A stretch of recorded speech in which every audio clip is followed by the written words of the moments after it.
there's not always a great clarity of exactly what's happening. You know, it just sort of happens, and awareness knows what's happening, right? There's no question about that. But these phases that, you know, are empty and falling away and dissolution and nobody, no thing, no position, no movement, no motivation. And then, you know, something then rushes in and then, you know, there's this new creativity and energy and clarity and a sense of interconnectedness. Often there's confusion about that. There's often confusion about that. Because one thing that was in the more ancient times, the students were incredibly educated and supported about this process. I mean, ad nauseum, probably. And so they had teachers, they had ashrams, they had, you know, places to sit. I've been reading the book of Milarepa. You know how to pronounce it? Milarepa. Pardon? Milarepa. Milarepa. So if you ever want to complain about how it is for you, you might read that book. If you get mad at your teacher because they're asking you to do something, you might read that book. But they were very, very educated and guided and supported. And for whatever reason, in this time, you know, you just sort of thrown out there. And, you know, you're waking up, which can be quite dramatic in the midst of everything. You're raising kids, you're a CEO, you're, you know, whatever it is that you're doing. Huge liberations, you know, coming on. I mean, I remember walking when I first came back after the essential shift happened here. And I'd be with Nate and we, you know, I don't like Walmart anyway. I don't know why. There's just something there that kind of goes. So, you know, I go in and quite reluctantly anyway. So we're walking in and I disappear totally. I just fall into the void. And I'm going, Nate. And he's going, you are such a drama queen. You know? And then I'd pop out, you know, and then all of a sudden I could hear everything that everyone was thinking. And then I'd pop out of that, and then I could, you know, and that's all settled down. But, you know, that's pretty wild. That's pretty wild. And I was so early on in the, with Aja and with the ashram, I didn't have the sense, because it was there, that support was there. I didn't call him up or I didn't talk to anyone. I just kind of toughed it out because awareness knew what was happening. There was sort of a double life going on, you know, awareness that was blown open and in this, you know, bright way. And then something else that was still Sharon, you know, and trying to function and go to Walmart and do whatever it was doing. So for whatever reason, we don't have as much support as in the ancient days. And maybe it's just lighter and more easily moved through than those times, I don't know. But I find that can be a little bit of a problem. And if you're not drawn to reading the ancient teachings, and they're, you know, incredibly available. And of course, you know, now the computer is available and you can see all these different teachers. But there isn't quite that connection. You know, you can't say, you know, usually, this, and this is happening, and I don't know what this is. And often the teachers don't lay out what's actually going on. You know, they'll just talk about, a friend of mine, she's great. I don't know if you know anything about the Enneagram, I don't know anything either, but she calls herself and me a flaming 4. And so she'll just say anything, right? She'll just say anything.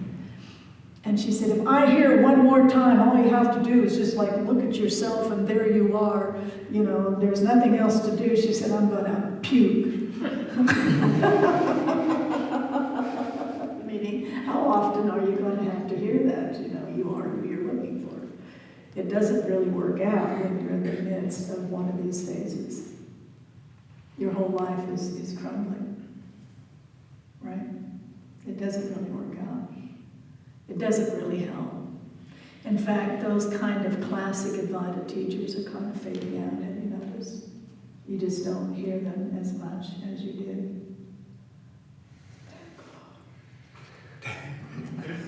I used to have Advaita students that would follow me wherever I went and then point out how wrong I was. Because I dared talk about things that were arising. They're all dreams, they don't mean anything, I don't know. Their Sangha says.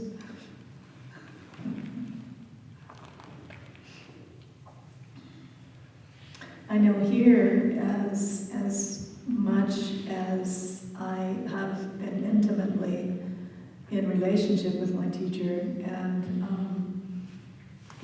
as drawn as I have been for most of my life to the ancient teachings and reading a lot of books, there was a phase, a couple of years ago where something was falling out, and I knew what was happening. I mean, you could sense it, but I didn't really have clarity or understanding. And so life, of course, which life constantly is offering itself to you. Have you noticed? Constantly. Every moment, life is offering itself to you. You just have to be available to it. You have to be here to receive it. Really here. And so here, my deep, deep, deep devotion to my teacher drew me to him. And he was sort of giving the course on what was happening here. And I not only could receive the transmission from him, but I could ask him some questions. And it brought tremendous clarity to what was happening, and there was a sensing of it, but I had that clarity, and it made all the difference in the world. But that was God offering himself, right, in this life. And so it will offer itself to you in its own perfect way, but I'm encouraging as much as I can to really create some kind of a foundation with what is arising and falling away for you. It's so helpful. And it grounds something in a way that I think just kind of jumping into the void and seeing what happens just doesn't have. Especially when the falling away especially becomes more and more and more and more austere.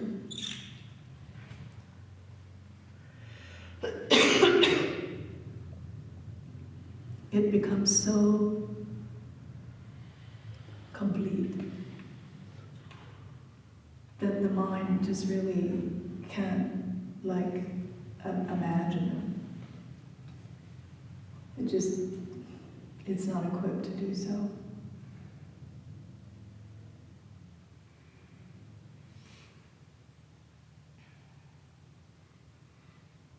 Even though awareness is wide awake, it knows exactly what's happening. The letting go can really be charged. It's like the classic symbol of the boat that moves away from the shore and begins to go into the current. And not my will, but thy will is not like an idea that you're afraid of or you're really open to, because that's a deep spiritual recognition. It becomes the reality. And so something that's holding on to the shore and something that's in the boat has to let go. And then there it is. And it's what you've always wanted. But it may not be an instantaneous thing. And my personality, you know, things moved in some way, I was a real slow learner, and in other ways things moved really, really, really fast. So, you know, some of those phases of dropping out, the last phase, it didn't leave as quickly as I really wanted it to.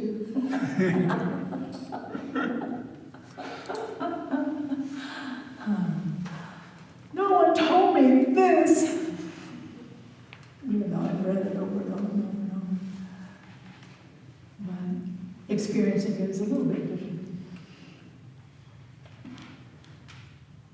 And the fullness that has opened up in that space that was empty is unfathomable. It couldn't have been imagined. Even though that had been experienced many, many, many, many, many times. So it's helpful to actually recognize what's happening. Because if there's not a deep kind of foundation or recognition about what's happening, there can be, you know, the classic term is cul-de-sacs, right? You just start kind of spinning. And what you're doing is you're spinning in your mind. Your mind's grabbed hold of something, and you don't even know your mind has grabbed a hold of it. And it's just telling all these different stories about it. And just that clarity of a guide or a teacher who have gone through that, or a particular, you know, some ancient teaching that all of a sudden is understandable, it's clear because it's your experience. It will then help to stop that spinning in the mind, that grabbing onto it by the mind. And it gets subtler and subtler and subtler and subtler. You know, if you read all the old teachings, everyone will say the more empty the life becomes, the more delusional is the potential. But no one reads that part. They just want to get to, to the peak. Can you explain that a little? You know, my sense is,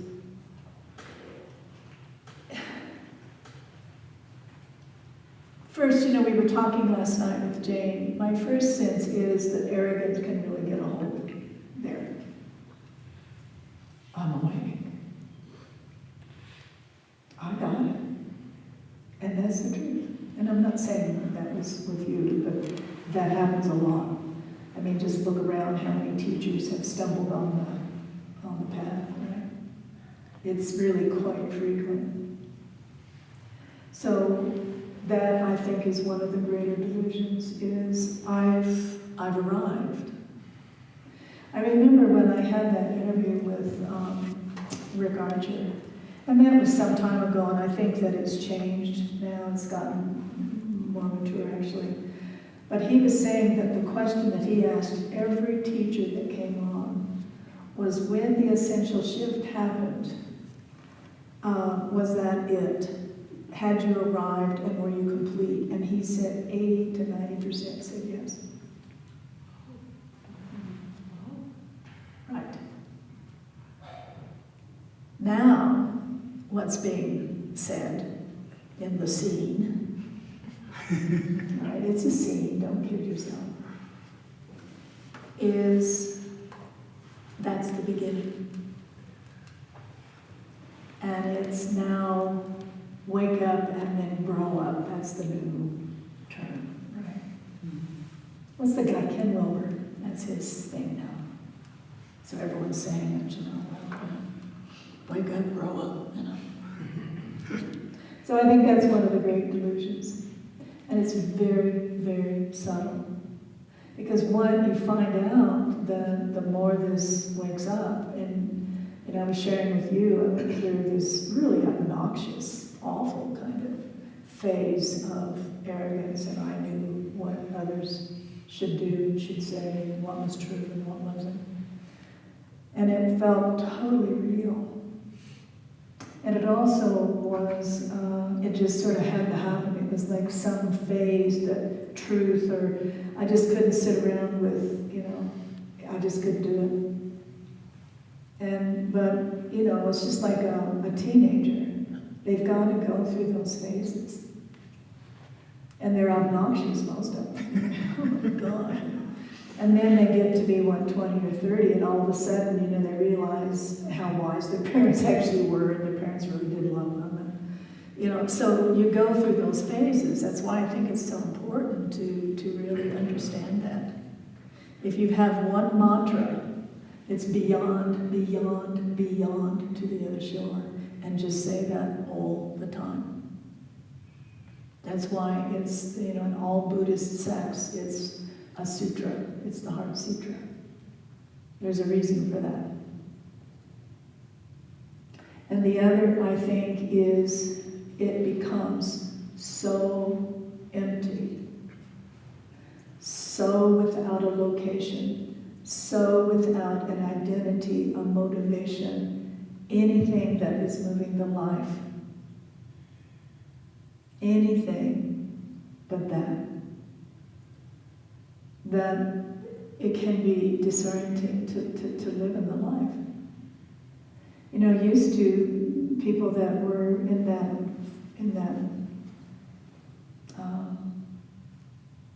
emptiness, they were in caves, right? So they could live in that. That was what that was. They didn't have to really come out and go to Walmart. I mean, it's the truth. So I think that is a part of that too, is, and there's no one, in most cases, that there's very few that if you say what's happening, that anyone even sort of gets it. And that's not a special thing. I mean, it is because you're special and no one gets you. I don't mean that. It's just, if you want to, you can only really connect, and thank God that is what happens, is you start connecting in a way that the personality and language is secondary. Do you hear what I'm trying to say? Mark and I were talking about that, is that you go through the personality, that's secondary, and you touch into the interconnectedness, that is connected. It's not disconnected. It's not a separate conversation. It's not two people having this conversation. Do you hear what I'm saying? So you just start relating as you are, which is spirit that is one continuum. It just looks like Jenny and then it looks like Sharon. That's the only difference. And if you can connect, and we try to connect with language and we try to understand each other, but if you don't, this is where we connect. So you do your best to try to, come together. But what you see is there's another language underneath the language we normally use. And that's really what's resolving things and transmuting and informing. And so, I think that's the challenge, is you have to really remain where it is and not be drawn out in something that actually is no longer true. And I don't mean the way you act, but just an inauthentic way. I know people within the Sangha have been, quite frustrated sometimes with me, and that they wanted me to say something or make a decision or move in a certain way, and I just couldn't. It wasn't there yet. And sometimes that happens in relationships, you can't make that happen. So I don't know how to explain it any better than that, but it just becomes, that's why I think the really, really high lamas and all that they hardly ever interacted. But it's our task, I think, upon the earth right now, is to interact from this deep sense of emptiness. But the emptiness that is full. And the emptiness that is full is love. And then you start relating from that, because that's the relational dynamic quality, is love. But most of us don't know how that acts either, right? We have to wait until it informs and moves this life. We have idealisms of what love looks like and acts like, but often they're just concepts or ideals. So there's a willingness to don't know, really don't know. And there's a willingness to be confused. The mind is confused. It's moving from one way of forming life and relationship to a very different way. And it doesn't just all of a sudden just boom, right? You're wise and brilliant and you know exactly what to do in all situations with all people with, BS. It's not true.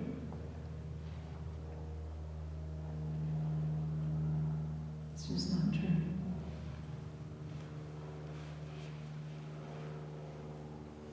So these phases, if you can occupy exactly where it is, really occupy it,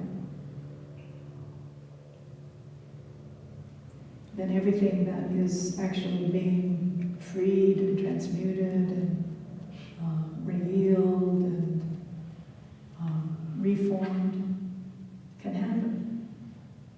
Again, using the metaphor of a garden, if you go in and you start digging around, and seeing if things are sprouting or going to take off, you'll often disrupt or really change that particular cycle of nourishment and deep rest and the still cycle, right? And it's the same with the unfolding, the spiritual awareness, recognition. One of the challenges that I see that is really prevalent, especially when there is a kind of a sophistication that starts to happen in your spiritual recognition. And you're not into the seeking phase anymore, right? You really aren't. It's a genuine, it can be stirred up a little bit. A new teacher hits the scene, or some great book, I can't remember is it Mickey Singer? This book just flew out of it, Everyone I met, have you read the new book? It was just wild, It was a great book. So there's, it can be kind of stimulated a little bit. But mostly, the attention is turned and is abiding. It knows, it recognizes this. It's a conscious abiding, coming back. But there can be this tendency then to grab onto that as an arrival point. And then the mind, because the mind, that's its job, it'll start to reflect now what it's seeing and experiencing in the body-mind structure. So now it'll start to reflect the glimpses in most cases, and it will also reflect the abiding. Do you hear what I'm trying to say?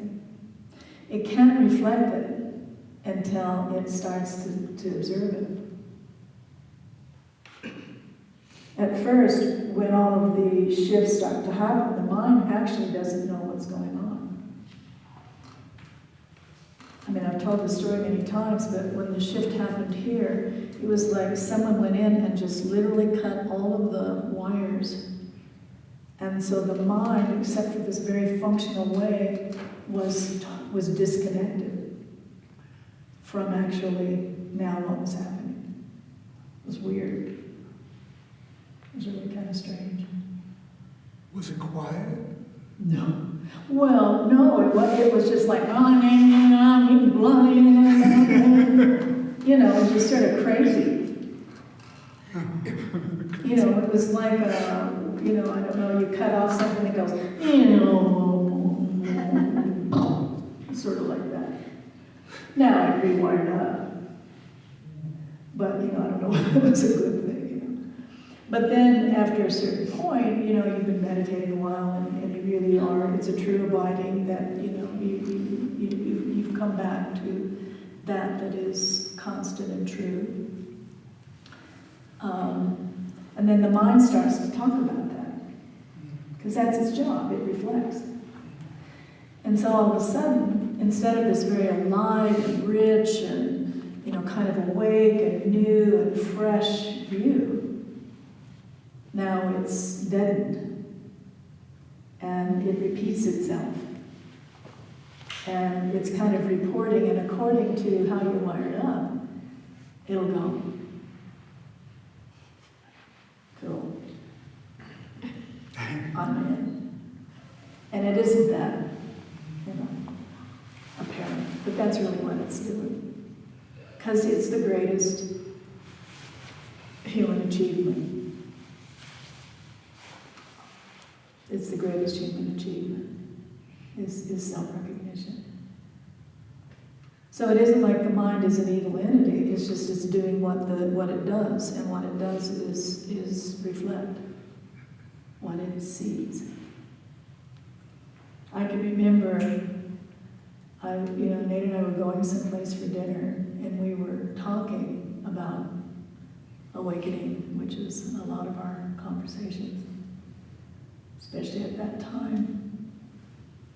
And I can feel and hear the mind repeating, and it was dead and linear, and it had no liveness.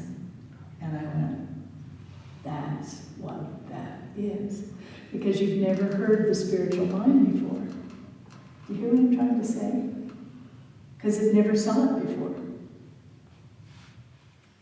So you've moved from listening to the deep inner reality and truth to listening to the mind, which is what you're habitually wired up to do. And it's come and gone since then, but it never was caught unconsciously like that again. Because it saw it. Oh, that's how that works.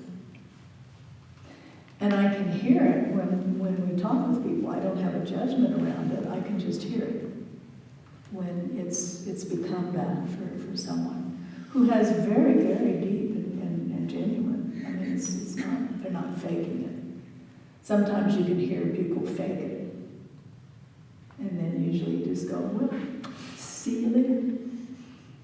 You know, and it's a compassionate thing, but why do you want to have a conversation when it's two talking heads? No one's there, right?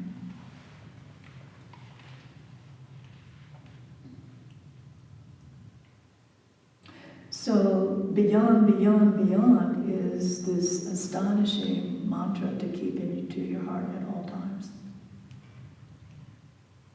Because you can't, just a second, because you can't,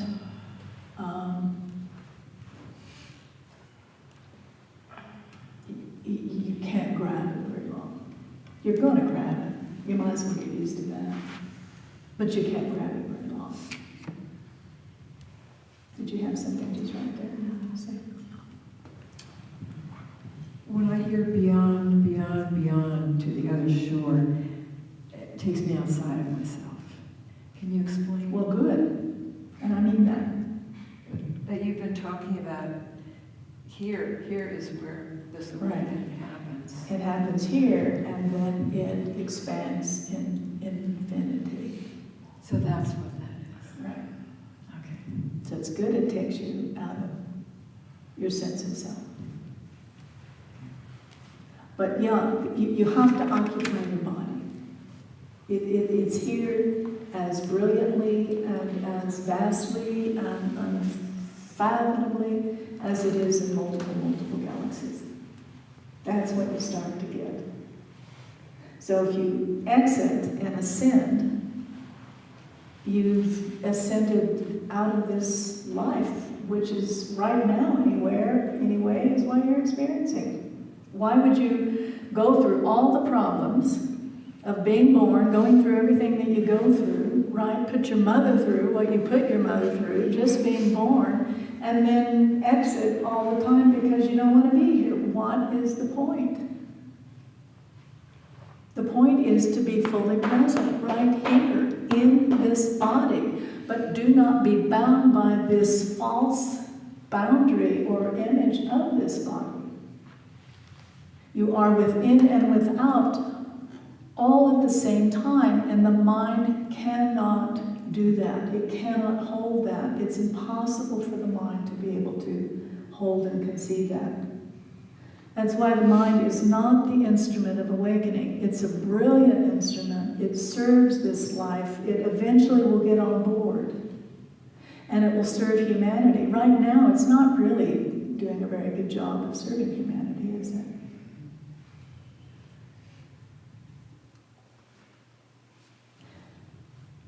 But you reside here firmly. I'm here. But that's awareness. That's awareness. I'm here in this sharedness.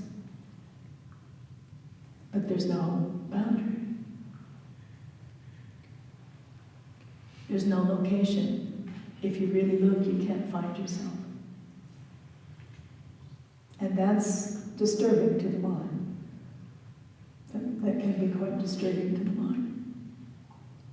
But as far as I can see, and from what I've read and the teachers that I've talked to, it's the reality. And it's not a problem. You know, I always kind of encourage when Caroline was talking about the vastness and whatever blew open for her the other day, and all the flushing that happens. And I just always make these simple little prayers. I just go, okay, watch when you go down the steps. And because it takes a little while to orient yourself in the body when that happens. I didn't do so well. I'll tell a story since Jane is here. It was right after it had happened, and I was with my teacher, and he just said this very simple little thing. And he just said, we all walk around with this little tiny flashlight in the center of our heads, and we think that's who we are. And the actuality is that we are 1,000 times 1,000 times 1,000 suns. And just like that habitual position, and that's why I really try to encourage that, find out where your attention is. I was so happy to hear Jody yesterday say, really tune into giving space in this part of the forehead. Because if you look, there's a literal energetic contraction that is right here. And eventually all you have to do really is just open awareness to that, and it'll make it disappear. It will disappear.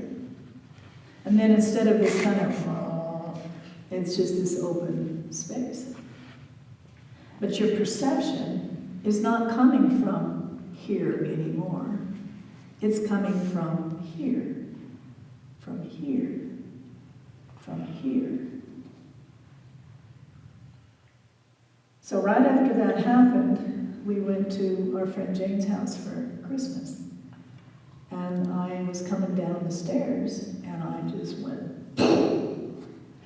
and I watched myself fly down, bounce 3 times. Everyone thought I died, that I was going to have to go, to the ambulance. And I was totally unhurt. A little sore, but hardly at all. But I had lost my perception. I didn't know where I was in space.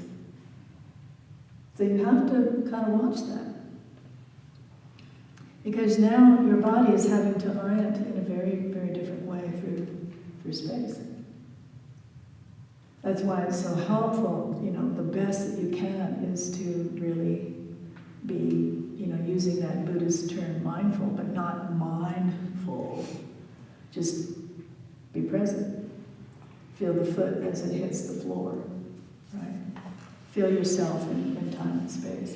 Because now you're not inside of this skull, or even inside of this body.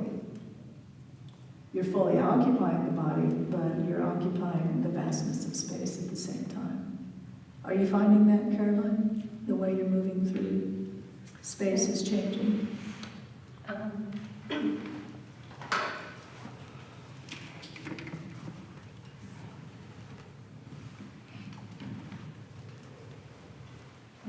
I find that because I have that ground, Yes, that follows exactly. in with me, Exactly. that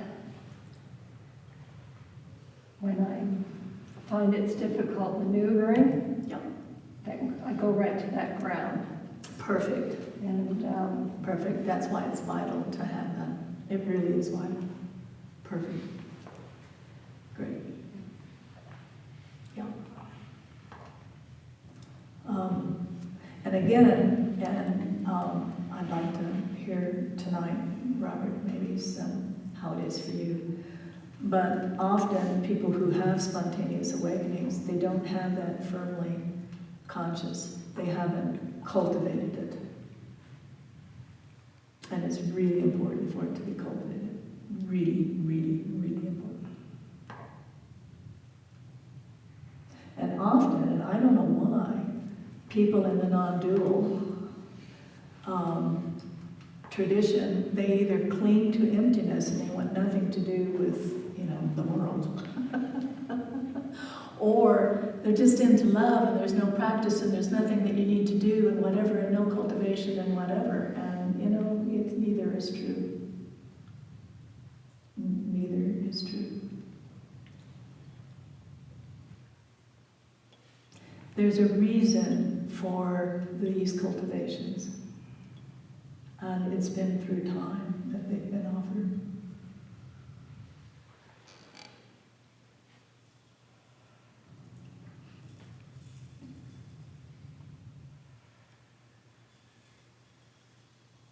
And the emptier,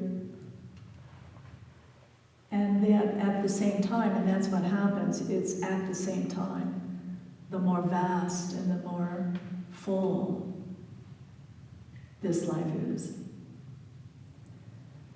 then it not only, there is no sense of the individual that woke up anymore. In fact, there has to be almost like a stopping and a self-reflection to even know that. Do you hear what I'm saying? There's just being that. So you have to stop and go, oh yeah, I guess that's what that is. And then it's described, hopefully to be of benefit to others that are also remembering their own nature. But that's the only reason that that description is even helpful. Because in the experience, it doesn't exist anymore. It doesn't have that self-reflection. That self-reflection is gone. Does that mean the witness is gone as well? Oh yeah. The witness drops out completely. That's another, I think, misunderstanding, especially within the Buddhist teachings, is the witness is the end-all. And from what I can see, it's the beginning. Meaning, first of all, you're just lost into the dream, and you have no sense at all of what's really going on. It's just that, behaviors are happening, and, there's some insight and clarity, but mostly there's no power. You're just living your life according to your conditioning and the quality of the thoughts within your head. And so the witness, and it's a very, very valuable phase, is you step out of that collapse and you start to see what your thoughts are saying and what the conditioning actually is. And sometimes I think that's why, and forgive me because I'm, very grateful to the Buddhist teachings, meditative paths, But sometimes that's why it is so boring. I mean, you know, at 7 o'clock in the morning until 10 o'clock at night, you sit on your butt and that's it. And then maybe you have this, you know, little Dharma talk at the end of the day. You're going, oh, thank God.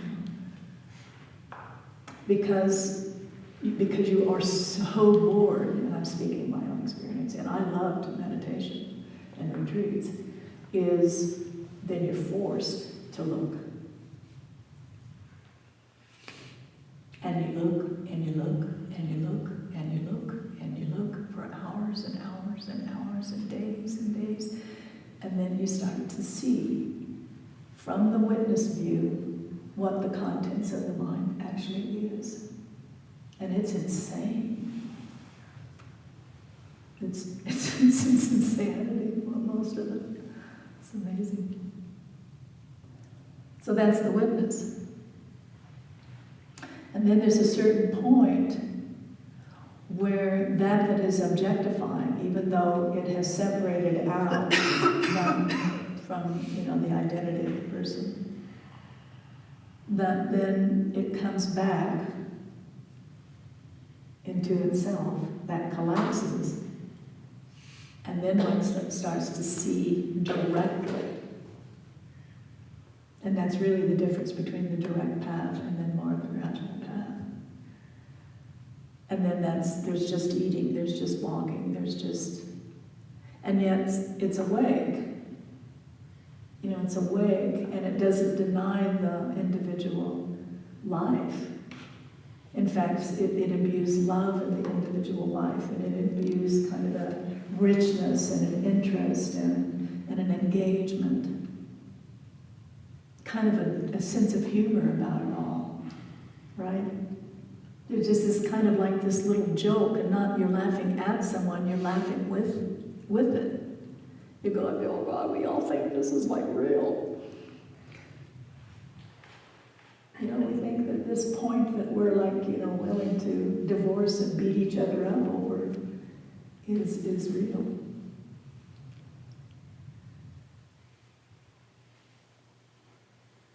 So when that collapse happens, that's when it really starts to really deepen. And I'm not saying that you negate the witness, it's a very, very important phase. But when you enter directly into life, then something very different starts to happen. Very different.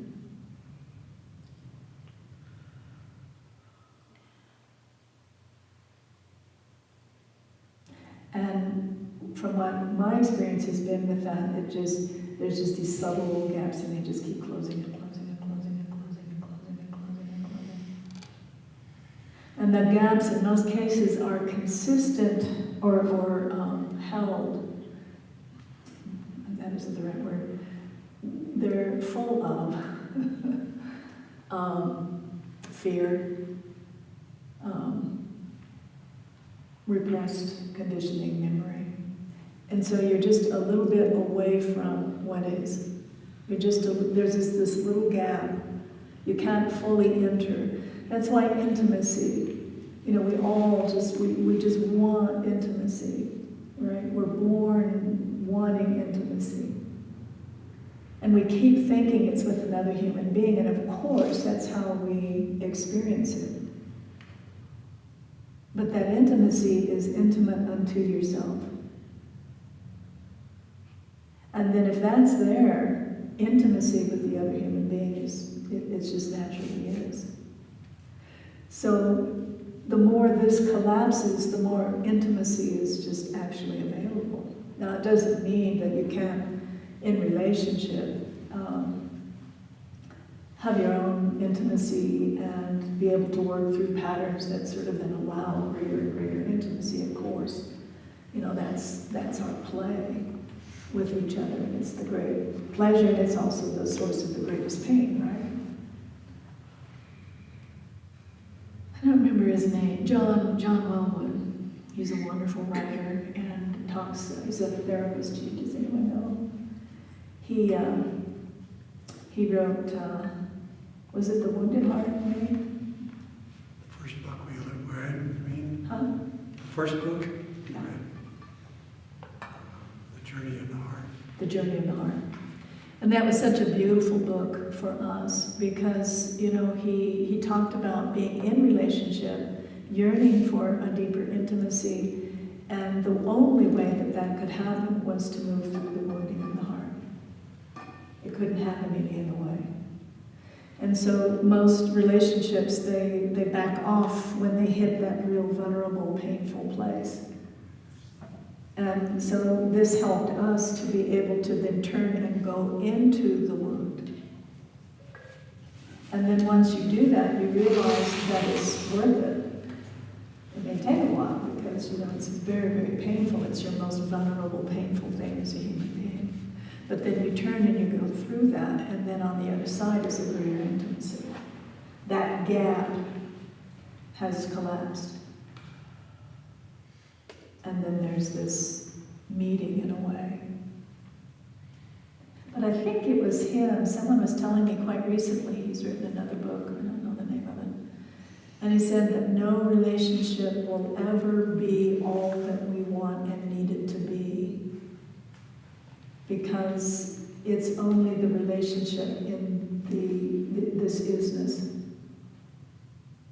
that can actually be that. So you can have the most amazing mother on the planet, and there'll always be something that she couldn't and didn't give you. That kind of broke my heart when I heard that. Oh, shoot. Why do we criticize our mothers like we do? I don't know why we do in this culture, but we do.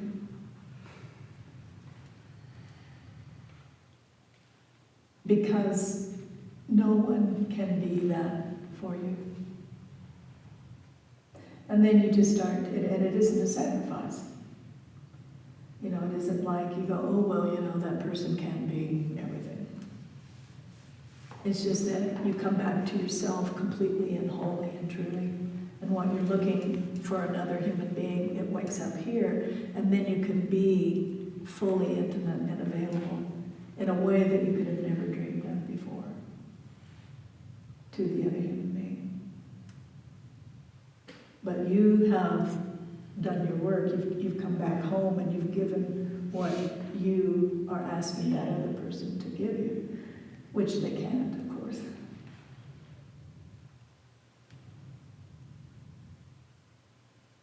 But then the paradox, you know, it's all a paradox, and the duality is you're richer and more full and more complete and more whole in that relationship because you're whole now. And you're not asking that other human being to be something that they can't. There's no matter what they can be, they can never be what you're asking for. It's impossible. So then they feel this sense of criticism and sense of lack too. Because it's impossible, and they know on some level it's impossible.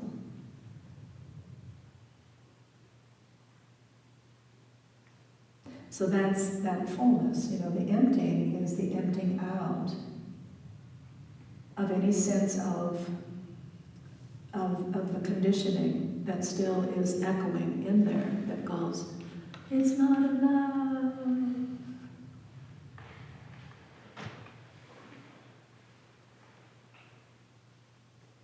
And that falls away. It dissolves back into the body of emptiness. It's you know, transmuted by love, which is just the dynamic aspect of emptiness. And then that echo that won't quiet down until it's touched through and through and through and through. And then all it sees is the fullness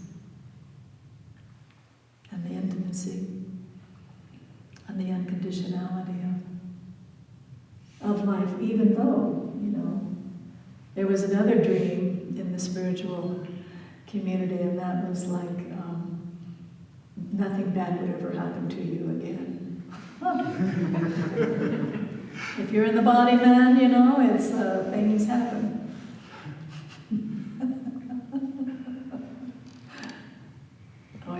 Jesus, for example, right? It's a really good example. In fact, if you read most of the great beings, the great realized beings, their life, was pretty eventful. But how they were with it was totally different. That's the deal. That's the deal. One of my favorite awake women is Rabia. And I've read, I know, many times her poetry and told her story. But, she was sold into sexual slavery when she was like, a young girl. And was finally freed at age 50.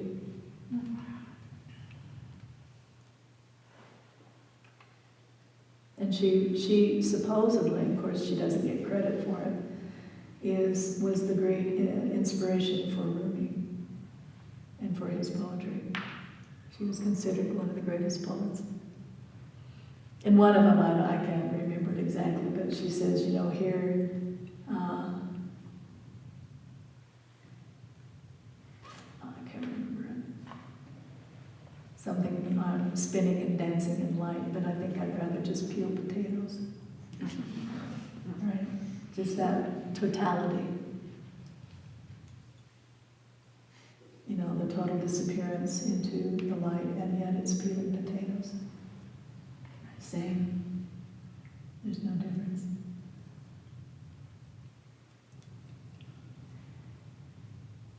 But the fullness, when it becomes, it really occupies the cells within the life. The emptying out allows the occupation of love to occupy the cells within the body. That's where the great healers are born. Rabia was considered one of the tremendous great healers of her time. And she certainly wasn't into being a healer. It was just that, her cells were so occupied with light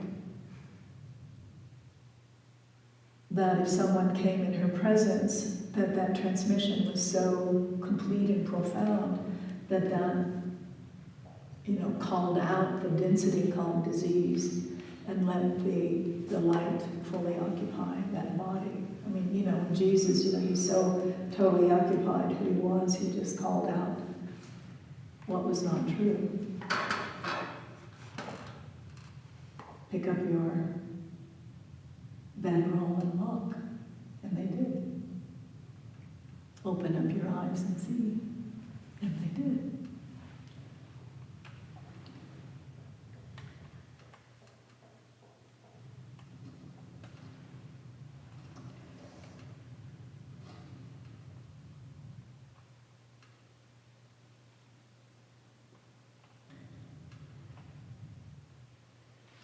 This is not, using the description of Hopis, this is not the path of the lone wolf. It's the path of interconnectedness. It's the path of being able to receive the offering that is coming to this life continuously. It's the path of interconnection. It's the path of the heart, right now on the planet. So to think that you can partake in this unfolding with thousands and thousands of years of the habit of the mind without any guidance, I think I'd look at that one. And I don't mean that it has to even be, even a human guide. It's helpful because, you can speak this language. But some of the great masters, their teachers were, mountains. But in some way, we have to open to the interconnectedness of life. And in this unfolding, it's not that you pull away, which is a tendency of spiritual personalities. It's more like you open up and connect. Now your life may look like, you're not going out and dancing every night, but there's a connection. Do you hear what I'm trying to say? There's a tendency, especially in Crestone, hermits love it here. The longer you get, the more you hermitize, you know. I always say when people move here, be aware.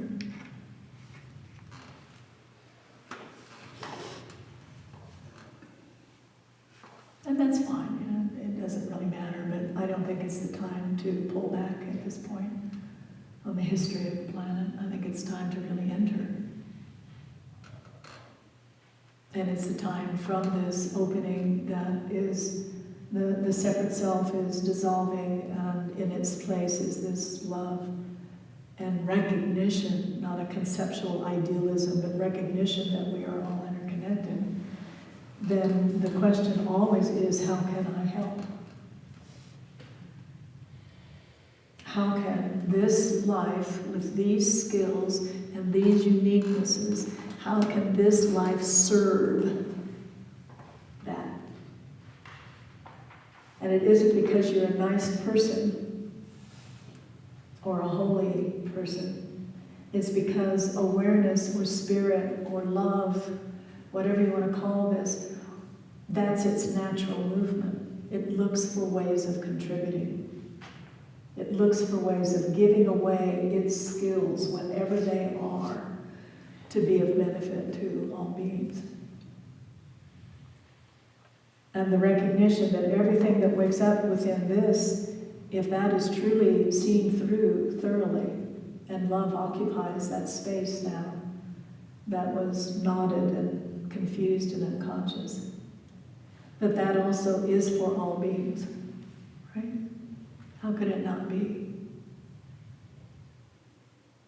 So that illusion, I mean, the Tibetans just think that, you know, the non-dual crown's the cracker. Because they go, you know, they think they're doing it for themselves.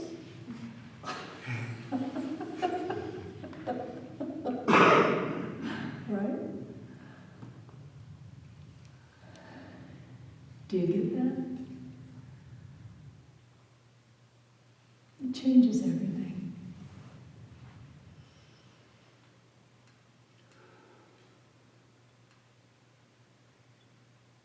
It really never had anything to do with that.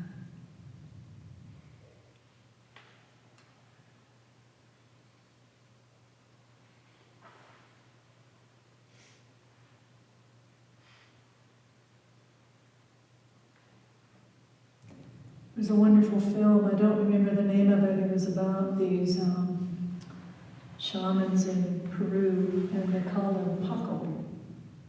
It's an interesting name, and the Paco is a term of a realized, the realized. And I was so touched by that. The man who did the documentary, he had studied with them for like 12 years, and they had given him permission to do this, because they feel like it's time to get this out on the planet. And he was able, his ability for the photography was just exquisite. He caught the brilliance in the sky in Peru. You remember that, Jody? I mean, it's just this golden brilliance everywhere. I would say 10 times brighter than here. It's that bright. Yeah, look at the light. Most people, they get on, they go, oh, it's pretty. You're going, oh, are you kidding? I mean, you know, it's like, I mean, just gold and bright and shiny, and everyone's shiny, and you know, it's like your intuition is like amplified about 500 times. I mean, the dreams and the seeings, and it was just stunning. It was just stunning. So anyway, this man somehow caught that on his film. And they were about, I don't even remember, what, 6 maybe men. And they just followed, he just followed them around. And so they began their day, and he was a beautiful man, just really shiny, and he's sitting there, and he's just so humble, and he's just saying, you know, just make me a good man. Just make me a good man. And then they would greet each other, and they'd say, Oh, how did you sleep, brother? Are you good? Yeah, I'm content. I'm content. Are you good? Are you good? How's our brothers in Cusco? Well, you know, I hear that there's some struggle there. But we love them and we're sending our prayers to them continuously. Now that sounds goofy. If it was fake, it would be goofy. But it wasn't. It was real. There was this loving well-being and interconnectedness and supporting each other and the way that they spoke to each other, the kindness and the heartfulness. And then they just travel around and they do these ceremonies. They call it, the praise and the blessing of Panchamama. That's all they do. They have lives, but their movement is for the well-being of the earth and all beings upon it. That's their movement. I thought he caught something really exquisite. Really exquisite.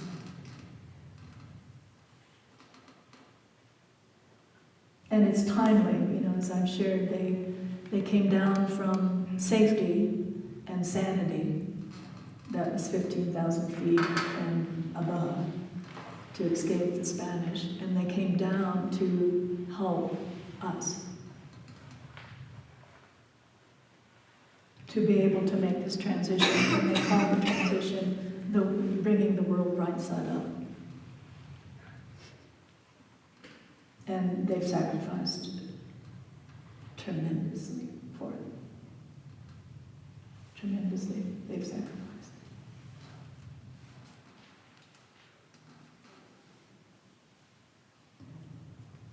So that prayer, and that's terribly non-dual, but that prayer here has been a real constant. Make me a good woman.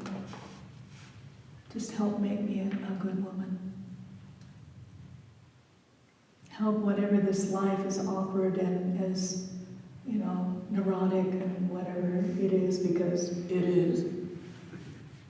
Make me a good woman. Make this life a good life. That somehow is a benefit. There's a beautiful, and I'll stop it here in a minute, there's a beautiful tradition in the Cherokee tradition, and it's the Cherokee, I don't know, there was a split in the Cherokee tradition, and the ones that stayed into the east, they literally escaped, that journey, the horrid journey into Oklahoma. And I studied for some years, probably close to 8 years, I think, with the lineage holder of that particular sect that managed to escape the Hanayuahu. And then what was it called? The Long or Trail of Tears. Trail of Tears. My granddaughter's grandfather was born on the Trail of Tears. And, but anyway, in that tradition, there was the man and the woman who lived a good life as best as they could. They looked out for those about them, and they noticed people around them, and if you needed some food or you needed some help, or and their skills, whatever they were. And they were often the medicine people, but not always. They just had a great skill, a great intellect, or a great, they could, build something, or they were great strategists, or, whatever it was, it didn't matter. And they often were recognized by the medicine people young, but not always. But when they reached as being a good woman, a good man, they were called the beloved woman or the beloved man. And that always stayed in my mind. I heard that when I was really quite young. And that, I think, is what we're talking about here.